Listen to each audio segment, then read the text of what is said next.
దీపం పరబ్రహ్మ స్వరూపం, మంగళకారకం, ఆరోగ్యదాయకం. దీపం తేజస్సుకు ప్రతీక. ప్రతి ఇంట్లో కూడా ఉదయం సాయంత్రం దీపారాధన చేయటం మన భారతీయ సాంప్రదాయం.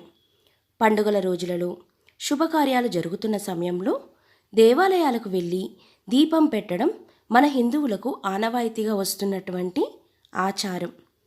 ప్రతిరోజు రెండుసార్లు, అంటే సూర్యోదయానికి ముందు, సాయంత్రం సూర్యాస్తమయ సమయంలో దీపారాధన చేయడం వలన లక్ష్మీదేవి ఆ ఇంట్లో కొలువై ఉంటుందని చెప్తారు. దీపారాధన వలన దుష్టశక్తులు ఆ ఇంటి దరిదాపులకు కూడా రావట. నిత్యం ఎవరైతే ఇంట్లో దీపాన్ని వెలిగిస్తారో వాళ్ళకున్నటువంటి గ్రహదోషాలు, జాతక దోషాలు దీపారాధన వలన చాలా వరకు తొలగిపోతాయి. దీపారాధన వలన ఎన్నో అద్భుత ప్రయోజనాలు ఉన్నాయని ఆధ్యాత్మికవేత్తలు, హిందూ ధర్మతత్వవేత్తలు చెబుతున్నారు. దీపాలకు కూడా దీపాల లోకం ఉంటుందని మన పూర్వీకులు అంటూ ఉంటారు. దీపాలు కొండెక్కగానే దీపాల లోకానికి చేరుకొని ఇంటి ఇల్లాల గురించి, ఆమె ఔదార్యం, భక్తి, వినయము, సంస్కారం గురించి ఆ లోకంలో చర్చించుకుంటాయని, మరలా దీపారాధన సమయానికి ఇంటి ఇల్లాలి ఆహ్వానం కోసం ఎదురు చూస్తూ ఉంటాయని మన పూర్వీకులు చెప్పేవాళ్ళు. ఏ ఇంటి దీపాలు సమయానికి ఇంట్లోకి ఆహ్వానించబడతాయో ఆ ఇంటి దీపాలు ఆ లోకంలో అంతగా గౌరవించబడతాయి. దీపారాధన జరగకుండా ఎప్పుడో కానీ ఆహ్వానించిన దీపాలు ఆ లోకంలో తోటి దీపాల ముందు అలాంటి ఇంటికి దీపాలైనందుకు అవమానంగా బాధపడతాయి. దీపాలను నూనెతో వెలిగించి నూనె అయిపోగానే దీపాలు కొండెక్కాయి అనుకుంటారు. కానీ దీపానికి ఒత్తి కొనలో గూడు కడుతుంది కదా, ఆ గూడును నలపకూడదు. ఎందుకంటే నూనె అయిపోయినా కూడా దీపజ్యోతి అందులోనే ఉంటుంది. ఆ ఇంటి యజమాని క్షేమంగా రావాలని, ఆ ఇంటి పిల్లలు జాగ్రత్తగా ఇంటిని చేరాలని దీపం జ్యోతి భగవంతుణ్ణి ప్రార్థిస్తుందంట. ఇంటి యజమాని వచ్చేంత వరకు ఆ ఇంటి ఇల్లాలికి తోడుగా ఉండి ఆ ఇంటి క్షేమం కోసం ప్రార్థిస్తూ అందులోనే ఉంటుంది. అందుకే దీపం కొండెక్కగానే ఒత్తికి నల్లగా కట్టిన గూడును నలపకూడదు.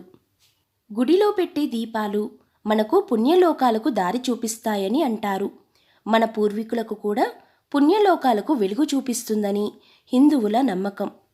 మనం దేవుడికి పూజ చేయాలి అంటే మొదటగా చేసే పని దీపారాధన. ఆ తర్వాతనే మిగతా పూజా కార్యక్రమాలను మొదలు పెడతాం. పూజ ఎప్పుడూ కూడా అఖండంగా దీపం ఉండేలా చేయాలి. అలా కాకుండా దీపారాధన పోయి మనం పూజ చేసినట్లయితే ఆ పూజ ఫలితం అనేది ఉండదు. భగవంతునికి ఏది సమర్పించినా అగ్నిముఖంగానే సమర్పించాలి. వైదిక కర్మలో యజ్ఞం, హోమగుండాలు ఎలాంటివో లౌకిక కర్మలో దీపారాధన అటువంటిది. కాబట్టి అగ్నిముఖంగానే సమర్పించాలి. కాబట్టి భగవంతునికి పూజ కూడా దీపారాధన చేసే చేయాలి.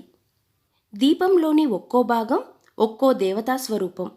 దీపం అడుగు భాగంలో బ్రహ్మ, మధ్య భాగంలో విష్ణువు, ప్రమిదలో శివుడు, వెలుగులో సరస్వతీదేవి, నిప్పు కణికల్లో లక్ష్మీదేవి నివసిస్తారని మన శాస్త్రాలే చెప్తున్నాయి. అందుకే పూజలో భాగంగా దీపానికి నమస్కరిస్తాం. దీపపు ప్రమిదను ఎప్పుడూ కూడా కటిక నేల మీద పెట్టకూడదు. అలా చేస్తే అష్టైశ్వర్యాలు కలిగించే దీపారాధనను మనం అగౌరవపరిచినట్లు అవుతుంది. ఇత్తడి ప్లేట్ అయినా, రాగి ప్లేట్ అయినా, వెండి ప్లేట్ అయినా, మట్టితో చేసిన ప్లేట్ అయినా లేదా తమలపాకైనా ఉంచి దానిపైన ప్రమిదను పెట్టాలి. ప్రమిదలో ముందు దీపారాధన కోసం మనం ఏ నూనెనైతే వాడతామో ఆ నూనెను పోసి తర్వాత ఒత్తులను వేసి ఆ తర్వాత దీపాన్ని వెలిగించాలి. కొందరికి తెలియక ముందుగా ఒత్తిని వేసి నూనె పోసి దీపాన్ని వెలిగిస్తారు. అలా అస్సలు చేయకూడదు. అది అపచారం. దీపారాధనకు ఉపయోగించేటువంటి వెండి ప్రమిదలు, పంచలోహ ప్రమిదలు చాలా మంచివి. మట్టి ప్రమిదలలో కూడా దీపారాధన చేయవచ్చు. కానీ ఇనుప ప్రమిదలను, స్టీల్ ప్రమిదలను దీపారాధనలో అస్సలు వాడకూడదు. దీపాన్ని ఎప్పుడూ కూడా ఒక ఒత్తితో వెలిగించకూడదు. అలా ఒక ఒత్తితో దీపం వెలిగించడం అశుభ సూచకం. 2 ఒత్తులు కలిపి ఒక ఒత్తిగా చేసి దీపాన్ని వెలిగించాలి. 5 ఒత్తులను వేసి దీపం వెలిగించడం చాలా మంచిది. ప్రమిదలో 5 ఒత్తులు వేసి ఇంటి ఇల్లాలు తానే స్వయంగా వెలిగించాలి. మొదటి వత్తి భర్త పిల్లల సంక్షేమం కోసం, రెండవ వత్తి అత్తమామల సంక్షేమానికి, మూడవ వత్తి అన్నదమ్ములు అక్క చెల్లెల సంక్షేమం కోసం, నాలుగవ వత్తి గౌరవం కోసం, ఐదవ వత్తి వంశాభివృద్ధి కోసమని మన పెద్దలు చెప్తారు. దీపారాధన ఎవరు చేసినా 2 ఒత్తులు తప్పనిసరిగా కలిపి వెలిగించాలి. దీపారాధనకి వాడే నూనెలో ఆవు నెయ్యి ఉత్తమమైనది. నువ్వుల నూనె, ఆముదం నూనె, వేప నూనె, కొబ్బరి నూనెను కూడా దీపారాధన కోసం వాడవచ్చు. కానీ దీపారాధనకు సన్ఫ్లవర్ ఆయిల్ కానీ వేరుశనగ నూనెలను అస్సలు వాడకూడదు.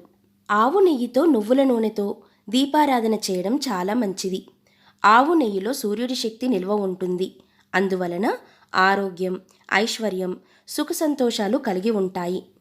దీపాన్ని కొందరు నేరుగా అగ్గిపుల్లతో వెలిగిస్తారు. అలా అస్సలు చేయకూడదు. ఏకహారతితో అయినా లేదా అగరబత్తులను వెలిగించి ఆ అగరబత్తులతో దీపాన్ని వెలిగించాలి. శివుడికి ఎడమవైపున, విష్ణుమూర్తికి కుడివైపున దీపాన్ని వెలిగించాలని మన పురాణాలలో చెప్పడం జరిగింది.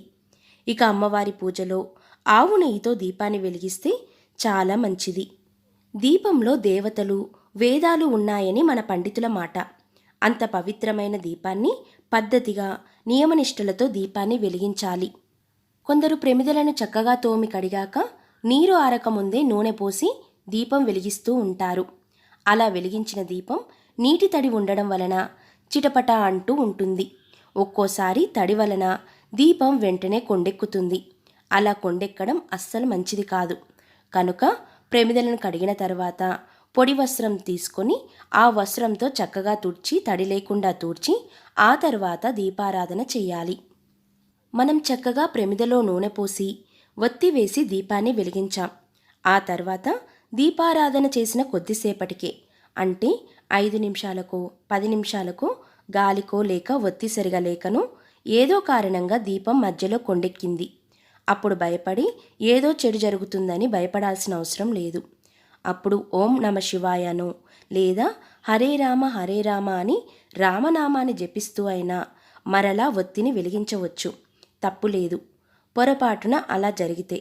కానీ ఉదయం చక్కగా పూజ చేసుకుని దీపారాధన చేసుకున్నాక సాయంత్రం పూజ చేసేటప్పుడు మళ్ళీ అదే ఒత్తిని పెట్టి నూనె వేసి మాత్రం అలా వెలిగించవద్దు. మరుసటి రోజుకి ఒత్తి ఉంది అని నూనె వేసి దీపాన్ని వెలిగించవద్దు. అది తప్పు. ఒత్తి అనేది ఒక ప్రాణం. దీపపు కుందులను చక్కగా తోమి తడి లేకుండా తూర్చి నూనె పోసి ఒత్తి వేసి దీపం వెలిగించాం అంటే ఎనర్జీ అనేది స్టార్ట్ అయిందని అర్థం. అప్పుడే నూనె పోసి ఒత్తి వేసి వెలిగించాం కనుక అది వెలుగుతూ ఉంది. నూనె అయిపోయాక దీపం కొండెక్కింది. అక్కడితో దాని ఎనర్జీ అంటే శక్తి అయిపోయింది. ఒత్తి నూనెను చక్కగా స్వీకరించి ఒత్తి దీపాన్ని ప్రకాశవంతంగా వెలిగించింది. నూనె అంతా అయిపోయాక దానిలోని ప్రాణశక్తి అయిపోయింది. ఒత్తి పూర్తిగా కాలలే కదా అని మరలా వెలిగిస్తే ఆ ఒత్తిలో జీవం ఉండదు. చక్కగా నూనెను స్వీకరించి వెలిగాక దీపం కొండెక్కిన తర్వాత ఆ ఒత్తి మాత్రమే మనకు కనిపిస్తుంది. కానీ అందులో జీవం అనేది ఉండదు. అలా జీవం లేని ఒత్తిని వెలిగించడం వలన ఎలాంటి ప్రయోజనం కానీ ఫలితం కానీ ఉండదు. ముందుగా చక్కటి శుభ్రమైన కుందులలో నూనె పోసి ఒత్తి వేసి వెలిగిస్తే అది దీపారాధన అవుతుంది. దీపం కొండెక్కిన తర్వాత కూడా ఒత్తి ఉంది అని నూనె పోసి అదే ఒత్తిని వెలిగిస్తే దానిని ఒత్తిని కాల్చడం అనే అంటారు. అలా మరలా అదే ఒత్తిని వెలిగించడం వలన ఫలితం రాకపోగా పాపం వస్తుంది. కాబట్టి ఒత్తి నూనెను స్వీకరించి దీపం చక్కగా వెలిగి కొండెక్కిన తర్వాత ఒత్తిని తీసేసి కుందులను శుభ్రం చేసి నూనె పోసి కొత్త ఒత్తి వేసి దీపాన్ని వెలిగించాలి. ఇలా వెలిగించిన దీపంలో కొత్త ఎనర్జీ ఉంటుంది. ఇదే ఒరిజినల్ ఎనర్జీ. ఒకసారి వెలిగించిన తర్వాత దీపం కొండెక్కిన తర్వాత అదే ఒత్తిని మరలా దీపం వెలిగించకూడదు. అది తప్పు. ఒకవేళ తెలియక ఎవరైనా చేస్తే ఇక మీదట అలా చేయకండి. చక్కగా మరలా కొత్త ఒత్తిని వేసి దీపం వెలిగించండి.